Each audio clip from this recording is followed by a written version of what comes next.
Elodie Morel estava prestes a realizar um sonho antigo. Uma garota simples de Marsella recebeu uma proposta inesperada para ser modelo de uma marca famosa. Seu mundo se encheu de cores vibrantes e, esquecendo as dúvidas, ela partiu para um encontro com um fotógrafo em uma pequena cidade chamada Aigues-Mortes. Mas esse dia, cheio de esperanças, tornou-se o início de seu trágico fim. O caso da jovem francesa, em 2005, chocou o país por sua crueldade e desumanidade. No entanto, ainda mais surpreendente foi a frieza e indiferença das pessoas comuns, que sabiam sobre a infeliz prisioneira e sobre o destino que a aguardava, mas permaneceram em silêncio por um pequeno lucro. Elodie Morel nasceu em 1976, no dia 18 de fevereiro, em Marsella. Desde pequena, ela tinha uma aparência muito atraente, pode-se dizer, angelical. Com o passar dos anos, a jovem tornou-se uma verdadeira beleza, e muitos diziam que seu lugar era na televisão ou nas capas de revistas de moda. Quando adolescente, a estudante do ensino médio ficou entusiasmada com a ideia de se tornar modelo. Mas ela vinha de uma família simples e ninguém de seus parentes levava esse sonho a sério. Nos anos 90, a jovem Elodie enviou suas fotos várias vezes para diferentes agências de modelos, mas nunca recebeu resposta. Após terminar a escola, ela entrou para a faculdade, casou-se aos 22 anos com um colega chamado Sylvain e aos 25 teve um filho, parecendo ter deixado de vez seus sonhos de carreira como modelo. Em 2005, Morel trabalhava como vendedora consultora em uma loja de roupas da moda no centro de Marsella. Ela constantemente recebia elogios e percebia olhares de admiração ou inveja voltados para si. Aos 29 anos, a jovem mantinha uma silhueta impecável, tinha traços faciais bonitos e harmoniosos e aparentava não ter mais de 20 anos. Elodie nunca desistiu do sonho de se tornar modelo, mas não falava mais sobre esse assunto com ninguém, pois achava que seu tempo havia passado para sempre. Mesmo assim, em abril de 2005, ela preencheu um formulário na internet, anexou suas melhores fotos e indicou que gostaria de tentar a carreira de modelo. A resposta não demorou a chegar, mas a proposta de colaboração de um fotógrafo de moda acabou sendo um convite para uma morte lenta e dolorosa. Cerca de 2 semanas depois que a jovem publicou o formulário em um dos sites, ela recebeu uma proposta extremamente tentadora. Elodie foi convidada para ser o rosto de uma famosa empresa britânica, a fabricante de carros de luxo Rolls-Royce. De acordo com as condições do contrato, prometeram a ela 1.000 euros por cada dia de filmagem. No entanto, para confirmar o acordo, era necessário encontrar-se com o fotógrafo e realizar uma sessão de fotos preliminar. O encontro foi marcado para o dia 2 de maio, em um bar, em Aigues-Mortes. Animada com as perspectivas, Elodie compartilhou a novidade com o marido. Apesar do ceticismo dele, ele não tentou dissuadi-la. Ao amanhecer, uma jovem mãe deixou seu filho pequeno aos cuidados dos pais, entrou no carro e partiu viagem. Ela havia planejado com antecedência ficar 3 dias em Aigues-Mortes e reservou um quarto em um hotel local. Mais tarde, naquela mesma noite, Elodie ligou para o marido e disse que estava se preparando para um encontro, admitindo estar nervosa. Sylvain lhe desejou boa sorte e pediu que ligasse assim que tudo terminasse. Essa foi a última vez que ele ouviu sua voz. A jovem chegou ao bar e se acomodou em uma mesa no terraço. Ela esperava por uma fotógrafa com quem havia trocado mensagens anteriormente. Mas, após 10 minutos, um homem de cerca de 45 anos se aproximou de sua mesa e se apresentou como assistente da fotógrafa. Ele explicou que a fotógrafa não pôde comparecer. Ele foi enviado ao encontro para escolher o local para a sessão de fotos. Elodie, sem experiência no mundo da moda, nem sequer pensou em duvidar. O homem tinha aparência respeitável, falava com confiança e sabia exatamente todos os detalhes da conversa delas. A conversa fluía de maneira descontraída, discutiam-se as perspectivas de carreira e a jovem já sonhava com capas de revistas e cachês generosos. Quando o relógio marcou 9 da noite e a cidade mergulhou na escuridão, o homem sugeriu sair em busca do local ideal para a sessão de fotos. Egmont é uma pitoresca cidade medieval com antigas torres e fortalezas, e Elodie concordou, sem sentir nenhum perigo. Ela saiu do bar com ele e entrou em seu carro. Ninguém mais a viu viva. Outra pessoa testemunhou isso, alguém que conhecia o criminoso e já ouvira falar de suas intenções terríveis. Ele tentou evitar a tragédia, mas não conseguiu. Naquela mesma noite, em 2 de maio, uma ligação foi feita para a delegacia de polícia local. Um homem assustado implorava por ajuda, alertando que uma jovem corria perigo de morte. Ele não sabia o nome dela nem a localização exata, mas tinha certeza de que era preciso agir imediatamente. Esse homem era Dominique Torrasco, de 63 anos, dono de uma boate e informante da polícia. Segundo ele, no bar, notou seu conhecido Guillaume Mengot, envolvido com o crime e conhecido por sua crueldade. Torrasco contou que, na véspera, Guillaume se gabou de uma nova vítima, uma jovem ingênua que conheceu na internet. Ele planejava sequestrá-la e vendê-la para um bordel espanhol por uma quantia considerável. Os policiais se encontraram em uma situação difícil. Eles não sabiam quem procurar, nem onde. Somente na manhã seguinte, quando os parentes preocupados de Elodie relataram seu desaparecimento, eles tiveram uma pista. A mãe e o marido contaram que ela havia saído para uma sessão de fotos e não dava notícias. O telefone dela estava desligado.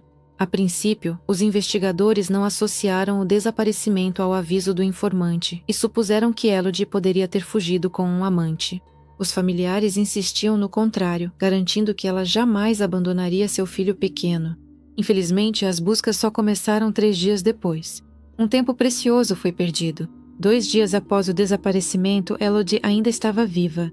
Ela foi mantida em uma das casas de Egmort, onde foi cruelmente torturada, submetida a abusos e decidiram como se livrar dela. Em 5 de maio de 2005, o investigador designado para o caso do desaparecimento de Elodie Morel concluiu que era ela mesma a garota sobre quem o informante havia alertado sobre o perigo. Dominique foi chamado à delegacia para prestar depoimento e quando lhe mostraram as fotos de Morel, ele confirmou sem hesitar que a tinha visto 3 dias antes em um bar na companhia de Guillaume Mengot. Quando perguntaram a Dominique onde o criminoso poderia estar mantendo sua vítima, ele se lembrou de uma boate recentemente fechada, localizada na parte norte da cidade. Ele ouviu dizer que o local estava abandonado e supôs que era lá que algo suspeito poderia estar acontecendo. Uma emboscada foi imediatamente organizada no endereço indicado. Já no final daquele mesmo dia, a polícia prendeu Guillaume Mengot, de 48 anos, e seu conhecido, Richard Linet, de 53 anos, quando eles chegaram ao prédio.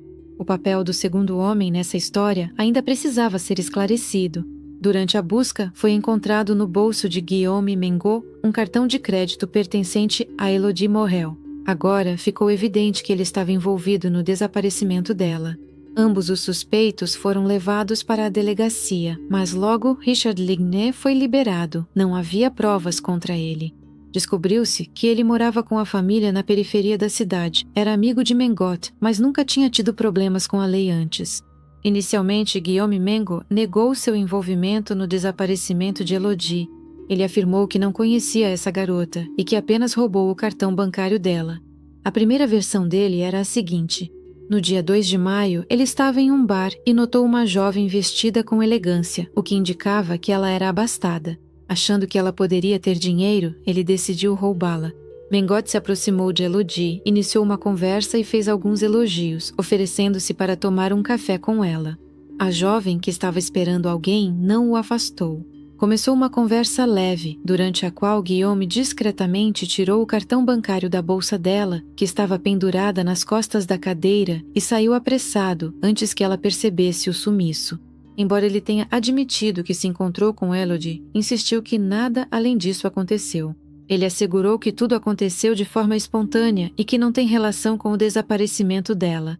No entanto, os investigadores rapidamente descobriram que Guillaume Mengot usou o cartão roubado no mesmo dia, sacando dinheiro em um caixa eletrônico nos arredores da cidade. Quando lhe perguntaram como ele soube o código PIN, já que Elodie não o havia dito, ele não conseguiu dar uma resposta convincente. A história do suspeito parecia frágil. Seus crimes passados também vieram à tona. Guillaume já havia sido condenado anteriormente por assalto à mão armada, tráfico de substâncias proibidas e agressão com lesão corporal grave. Pelo último crime, ele cumpriu uma pena de 9 anos de prisão. Após ser libertado, ele não abandonou a atividade criminosa, mas procurava evitar ser preso, entendendo que não queria voltar para trás das grades. A situação piorou para Mengot quando os investigadores encontraram no seu telefone o número de Elodie e a troca de mensagens sobre a próxima sessão de fotos. Essa descoberta contradizia completamente seu primeiro depoimento. Foi então que ele começou a se esquivar, contando uma versão diferente. Ele confessou que encontrou o perfil da garota na internet e, ao perceber o desejo dela de se tornar modelo, decidiu se aproveitar disso. Apresentando-se como fotógrafo, ele começou a trocar mensagens com Elodie, fingindo que estava organizando um ensaio fotográfico para ela. A garota ingênua caiu facilmente na armadilha e concordou em se encontrar. Como ele usava uma conta feminina para conversar, temia que, ao se encontrarem pessoalmente, ela desconfiasse. Mas Elodie não suspeitou de nada, nem mesmo quando, em vez de uma mulher, foi um homem que se aproximou dela. Após uma breve conversa, ela concordou de bom grado em ir com ele procurar um local adequado para a sessão de fotos. Testemunhas viram que ela mesma entrou no carro dele. Quando saíram da cidade, Mengó entrou em um lugar deserto e parou o carro. Ele pegou uma arma e exigiu que a garota entregasse o cartão bancário. Assustada, Elodie tentou resistir, mas Guillaume pegou sua bolsa e encontrou o cartão ele mesmo. No entanto, ele precisava saber o código PIN. E quando Elodie se recusou a dizê-lo, ele bateu a cabeça dela contra o painel do carro e começou a estrangulá-la, até que ela cedeu e revelou os números desejados. Com o dinheiro em mãos, Mengó ficou pensando no que fazer com a refém. Ele não queria deixar rastros e decidiu escondê-la. Com esse objetivo, ele foi até Richard Lenier, um velho conhecido seu. Segundo ele, contou a Richard sobre a garota no porta-malas e mencionou que planejava vendê-la por uma quantia significativa, prometendo ao amigo uma parte. A família Lenier, que antes trabalhava naquele mesmo clube onde Richard era segurança, passou a sofrer com a falta de dinheiro após o fechamento do local, e Lenier já havia começado a abusar do álcool há algum tempo. Richard, a contragosto, concordou em ajudar Guillaume e lhe entregou as chaves de sua garagem vazia, permitindo que ele a usasse como esconderijo para a prisioneira. Ele próprio preferiu manter-se à parte, esperando para ver como os acontecimentos se desenrolariam e na esperança de, em breve, receber a parte prometida. Elodie ficou trancada naquele frio cômodo de concreto por mais de 2 dias, passando por um verdadeiro inferno. Ela foi espancada, torturada, deixada sem comida e água, o que só aumentava seu sofrimento. Segundo o próprio Guillaume, eles até chegaram a conversar com Elodie. A jovem implorava para que ele a deixasse ir, mencionando o filho que ficou em casa e precisava dela. Ela falava sobre seu menino, que tinha a mesma idade do filho do próprio sequestrador. Guillaume afirmava que esses apelos o comoveram profundamente. Ele até levava uma garrafa de água para ela ao ver o calor no garagem trancado onde ela sofria de sede. Ele garantia que pretendia libertá-la, mas os planos desmoronaram na noite de 4 de maio, quando Richard, estando muito bêbado, decidiu tomar o assunto em suas próprias mãos. Segundo Mangot, enquanto ele se ausentou por um breve momento, Richard entrou na garagem e estrangulou Elodie com uma corda. Guillaume, alegando que não teve nenhuma relação com o assassinato, admitiu apenas ter ajudado a esconder o corpo, mas teimosamente se recusava a revelar sua localização. Quando a polícia apareceu com um mandado de busca na casa dos Ligné, o casal ficou visivelmente apreensivo, mas não surpreso. Eles deixaram os policiais entrarem sem fazer perguntas e continuaram o jantar, fingindo que nada de especial estava acontecendo. Os policiais revistaram a casa minuciosamente e encontraram, no quarto da filha adolescente, vários pertences de Elodie, seu telefone celular, joias, um prendedor de cabelo e um relógio de pulso. A mãe da família havia se apropriado da bolsa e da carteira da garota, e no lixo ao lado da casa foram encontrados pedaços rasgados das roupas dela. As descobertas mais assustadoras aguardavam na garagem vazia. O chão estava coberto de manchas marrons secas, semelhantes a vestígios de sangue, e por perto estavam espalhados guardanapos de papel amassados, bitucas de cigarro, uma garrafa plástica vazia e um pedaço de corda de varal. O que foi encontrado indicava que algo terrível havia acontecido naquele lugar. Richard e sua esposa foram imediatamente presos e sua filha de 14 anos foi temporariamente entregue aos parentes. Quando perguntaram ao casal como os pertences de Elodie foram parar em sua casa, eles explicaram que foi Guillaume quem trouxe tudo aquilo em troca da permissão para usar a garagem. Eles sabiam que ele mantinha a garota lá, mas preferiram não se envolver, contando com a recompensa prometida. A pedido dele, eles até lhe entregaram uma garrafa de água e uma corda, sem fazer perguntas desnecessárias. A perícia determinou que as manchas marrons no chão da garagem eram realmente sangue de Elodie. Nas guardanapos amassados foram encontrados vestígios biológicos de Guillaume, e nas bitucas de cigarro havia DNA tanto do sequestrador quanto da vítima. Surpreendentemente, a família da jovem afirmava que Elodie nunca fumava, pois ela tinha asma e a fumaça do cigarro lhe causava crises de sufocamento. Formava-se um quadro sombrio. Mengot a mantinha naquele lugar horrível, tratava-a com crueldade, a submetia à violência e, possivelmente, até a torturava. Quando apresentaram a Guillaume Mengot os resultados da perícia, ele mudou novamente seu depoimento. Dessa vez, ele admitiu que havia intimidade entre eles, mas insistiu que tudo aconteceu com consentimento mútuo. Supostamente, eles fumaram juntos e conversaram, e ele já havia decidido libertá-la. No entanto, segundo ele, Richard, temendo que Elodie procurasse a polícia após ser libertada, foi quem cometeu o assassinato. Essa versão também não resistia a críticas. Não havia nenhum motivo para Richard matar a garota. Ela nunca o tinha visto e não sabia onde estava. Ela foi trazida para cá no porta-malas e não poderia indicar esta garagem à polícia.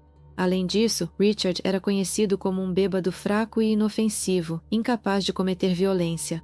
Ele estava satisfeito com o pagamento em forma de pertences pessoais de Elodie e o dinheiro prometido pelo amigo quando tudo terminasse. No galpão foi encontrada uma garrafa plástica com restos de água, no fundo da qual havia vestígios de potentes substâncias psicotrópicas. Guillaume Mengot inicialmente afirmou que apenas trouxe água para a prisioneira, com pena dela por causa do calor, mas os peritos constataram que essa bebida estava longe de ser inofensiva. Após consumir esse coquetel, a jovem provavelmente perdia a consciência ou entrava em um estado semiconsciente, o que permitia ao sequestrador cometer qualquer tipo de violência contra ela sem impedimentos.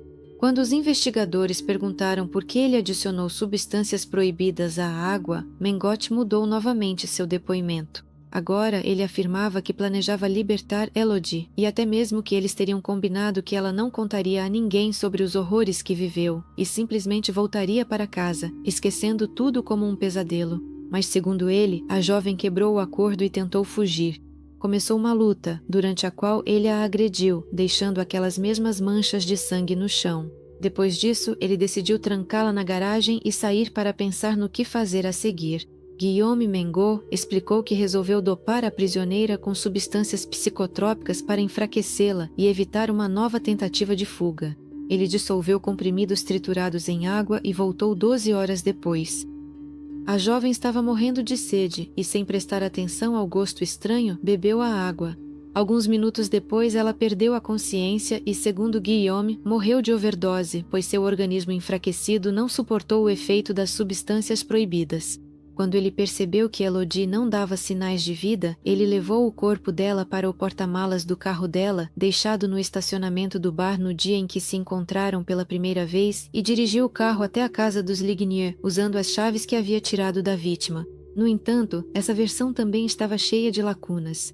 Na garagem, encontraram uma corda com as impressões digitais de Elodie e Guillaume, o que indicava estrangulamento, e não uma overdose acidental. Percebendo que as provas contra ele só se fortaleciam, Mengot ofereceu cooperação na esperança de obter uma redução da sentença. Ele informou à investigação que havia deixado o carro no antigo cemitério de Aigues-Mortes. O automóvel foi encontrado no dia 7 de maio. Com o calor, o corpo que estava no porta-malas começou a se decompor. A perícia confirmou que a vítima foi submetida à tortura e maus tratos. Havia marcas de espancamento e estrangulamento em seu corpo, e no sangue foram encontrados aqueles mesmos medicamentos potentes. Não havia dúvidas de que Elodie sofreu horrores antes de morrer. O julgamento de Guillaume Mengot e do casal Lignier só começou em fevereiro de 2008, quase 3 anos após o assassinato. Guillaume foi condenado à prisão perpétua com direito à liberdade condicional não antes de 22 anos. O casal Lignier, que tentou convencer o tribunal de sua inocência, alegando que nada sabia sobre a prisioneira e que apenas acolheu um velho amigo, foi desmascarado. Os pertences de Elodie encontrados em sua casa e outras evidências indicavam sua cumplicidade. Ambos foram condenados a 6 anos de prisão. Em 2010, Mengaú e seu advogado entraram com um recurso na esperança de transferir parte da responsabilidade para o casal Lignier.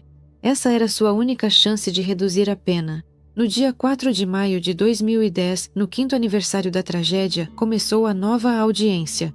O tribunal comprovou que os Lignier sabiam que Elodie estava sendo mantida em seu garagem e entendiam que sua vida estava em perigo, mas não fizeram nada para evitar sua morte. Eles ficaram com os pertences dela, deram alguns para a filha e até forneceram a Mengaut tudo o que ele precisava, incluindo corda e água, sem fazer perguntas. Como resultado do recurso, a sentença de prisão perpétua de Mengaut foi substituída por 30 anos de prisão, com a obrigatoriedade de cumprir 2/3 da pena. A pena do casal Ligné foi aumentada para 9 anos, sem direito à liberdade condicional.